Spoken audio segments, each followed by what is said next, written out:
Hello, it's Greg Grizzled and Gaijin. We're back. We hope you're having a happy day wherever you're watching this video content from. As always, I'd like to thank you for continued support of Greg Grizzled and Gaijin's social media and writing efforts. Thank you, thank you, thank you. We are most excited today to share with you Greg Grizzled and Gaijin Writing Master Class. If you have interest in more classes and content like this, you can get an exclusive invite to our new Greg Grizzled and Gaijin Discord channel by contacting us on Craig Hoffman 11 on X. But you are here to see what it is all about, and we appreciate that. Let's get to it. Today's topic, writing without illusions, structure, ego, and the long game. Enjoy. I've written thousands of blog posts, more than 2,000 since I've been in Japan now, more than 20 years, several more thousand since 1994, and writing in my life since about the age of 5. I have multiple books. You can find them on Amazon. Thank you for your support there. I've edited, ghostwritten, book doctored, alpha read, beta read, and all the rest down to pop-up ads for the internet. Apologies for that. After all of that, here's what I have learned. Most people misunderstand what writing actually is. Shocking. Writing is not inspiration, although that does not hurt. It is not catharsis, although writer to page to reader, that happens. It is not self-expression, but representation.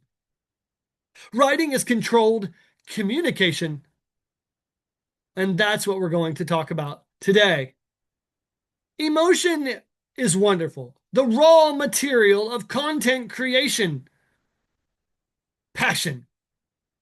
Structure is the container, whether that's a vlog, a blog, a book, or even an essay. Ranting isn't essay. Ranting isn't content creation, although people often substitute that for it, especially in modern times. A diary isn't narrative, it's observation. Passion does not equal clarity. In fact, at times, it's the enemy of it. A central claim, even if subtle, is necessary. A logical progression from A to B to C to D. Controlled pacing that allows the story to burn, but not the book to the ground. Intentional ending, a logical resolution to what the story has been about for X number of pages and words. If your structure collapses, your style, no matter how good you believe it to be, cannot and will not save you or your prose. The best idea that has no solid claim, no supporting logic, things that are unnecessary. We're well known for our limited prose style, which is not meant to say that that's for everyone. That works for us for a variety of reasons. Most of all, it's quite easy to edit and proofread. Where does the story land? How often a story simply can never find that sweet spot to stop. What a waste of energy, time, and effort by even the most talented of writers. Does that structure move forward? Usually in the opening, because that's what people work at the most. In the middle third, perhaps, and then it stalls often, as you can read in many sites about writing, at about 30,000 words in a novel. Ouch. Does each paragraph have a job? Transitioning, moving, or landing? Does it drift? Most writing does, even ours at times, and we're very cognizant of pulling back such areas to provide a concise story framework. Is there redundancy? One of the running jokes of Greg, Grizzled, and Gaijin is very, very, very great, great, great. Oh, oh, oh, good, good, good. because when we were a young writer in college, a professor mocked us for using too many adverbs. To this day, we love him because at the time we hated him when he gave a D minus for two comma splices in a 3-page essay. He passed away. Avid runner, avid writer, Dr. McGee. If you cannot outline your piece after you have written it, you did not structure it. And I'm not talking about plugging it into ChatGTP and having them do it for you. That's lazy, although people do it all the time.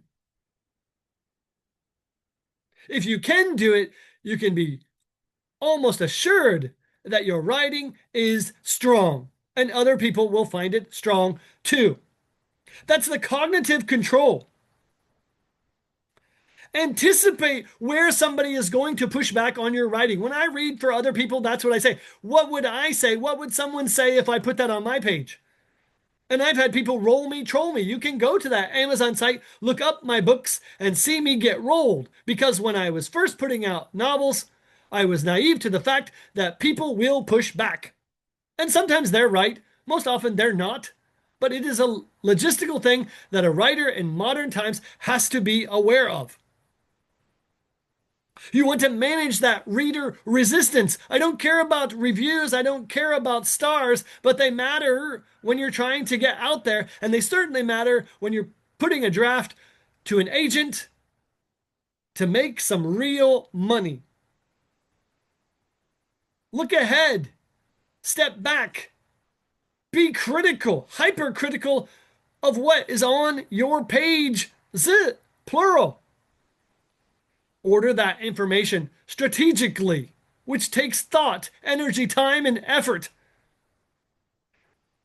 And be willing to pull back and withhold slightly to make the tension remain. Too quickly, authors today, especially younger ones, to resolve the conflict, the tension in a scene, in a chapter, and in a book. And don't over-explain. Wordy, wordy, wordy, wordy, wordy. Sweet Jesus, shut up. And I mean that as nicely as I can. Stop the pen, stop the fingers. Sit on your hands and reread that. Good writing guides the reader's thinking without them noticing. Don't fill in every answer for them. That's not the point of good writing. Cut those filler phrases. Kill the weak verbs. Remove the defensive language of your story. Avoid the big disclaimers. Compress and make for concise prose. Clarity is compression. And again, we do it to the nth degree, mostly because a lot of the people who buy our books and engage our content are ESL, second language speakers, and we like to be accessible to them, while the challenge is to still be entertaining to the native speakers of English. But here's the truth. Most writers, young, old, seasoned, and veteran, don't need to add more. They need to remove more. And that hurts because you think you're going in a great direction. Rarely in all the years that I have edited and proofread, beta read, and alpha read, have I ever said, well, you need more there. It happens. It's not a vacuum.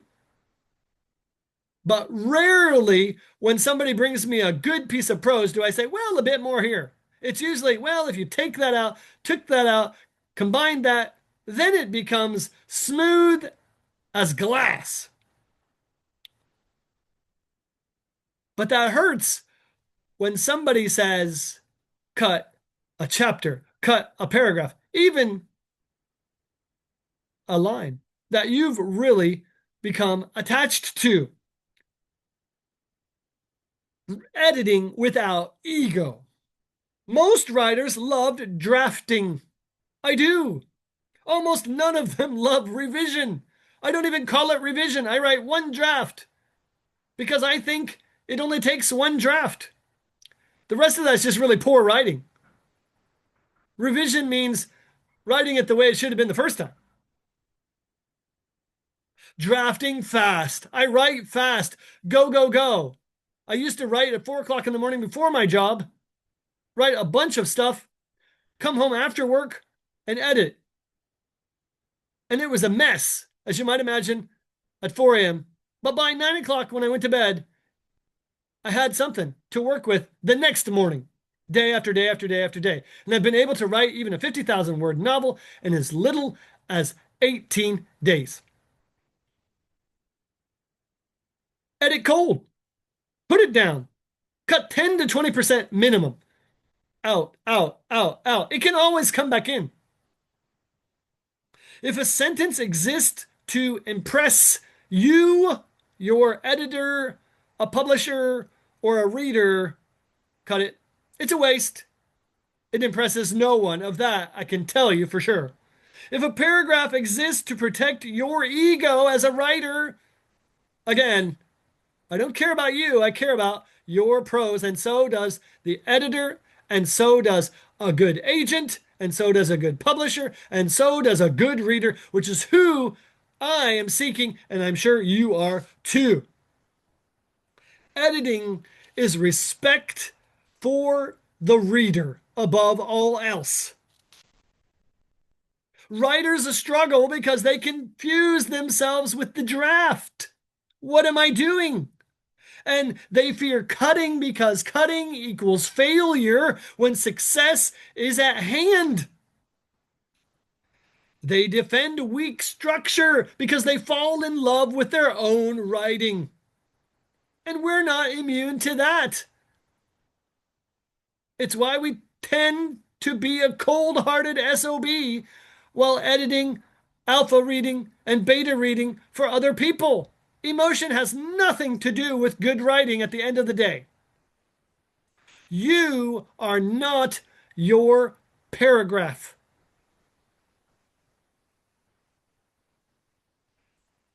I didn't find my voice. I earned my voice through volume. More than 4 million written words here in Japan alone. As I said, thousands of blogs, thousands of words put into books, novellas, short stories, and other prose. Hundreds of thousands of posts on Craig Hoffman 11 on X, hundreds of thousands of posts on Facebook. I've written movie reviews, music reviews, essays, hundreds, if not thousands, of academic papers. My voice is earned. Consistency beats intensity. Output builds clarity. Most people who come to me and say, I cannot write, I cannot finish the story, have not written nearly enough to evaluate accurately whether their writing is good or not. They have not even begun. You'd be surprised how common that is. 100 posts teach more than one perfect one. Not every prose, as we've said in other lectures, has to be a home run. There's value in getting things out there from a creative standpoint and a reception standpoint. Most people quit, as I said, before the compounding of volume, response, and improvement ever starts. Writing is not glamorous long term. It's repetition. It's adjustment. It's cutting and it's publishing anyway, knowing what's coming. And it is frustrating. We wrote blogs nearly every day for a decade. Sometimes they were popular, sometimes they were not. Sometimes people followed and sometimes people commented and sometimes people did nothing at all and we stopped and slowed down. And now on Craig Hoffman 11, it's classic Greg, Grizzled, and Gaijin blogs. And we put out more vlogs and more video content while still splicing in new writing as we feel we can do. But it's a delayed payoff in that. Am I wrong with what I had blogged more than 470 times? No. Am I wrong in my blogging approach and more than 2,000? No. Am I wrong in my approach to writing for more than 45 years, professionally, amateur level, and academically? No.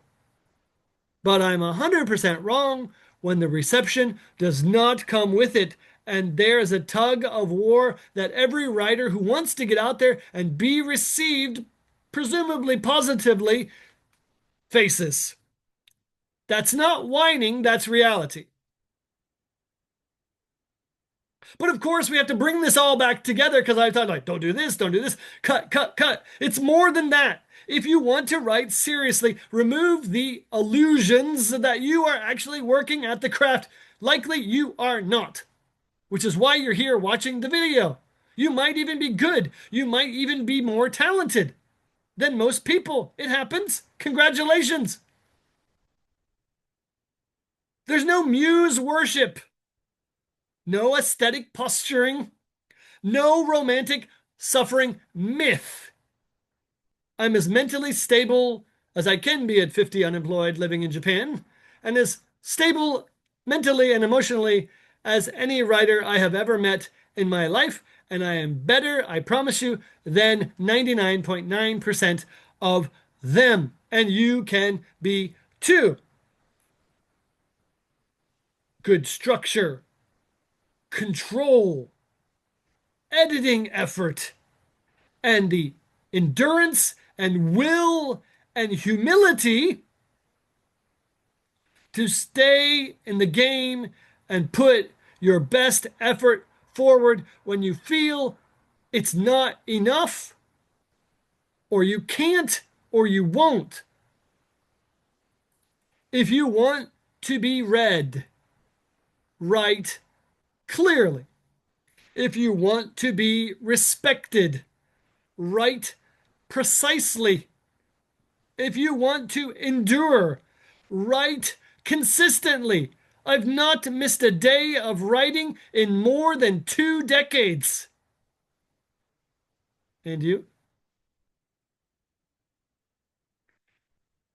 Finally, we invite your engagement, which is what these master classes are all about. Because our writing is not your writing, and of course, that's what you likely care about, although we appreciate your support.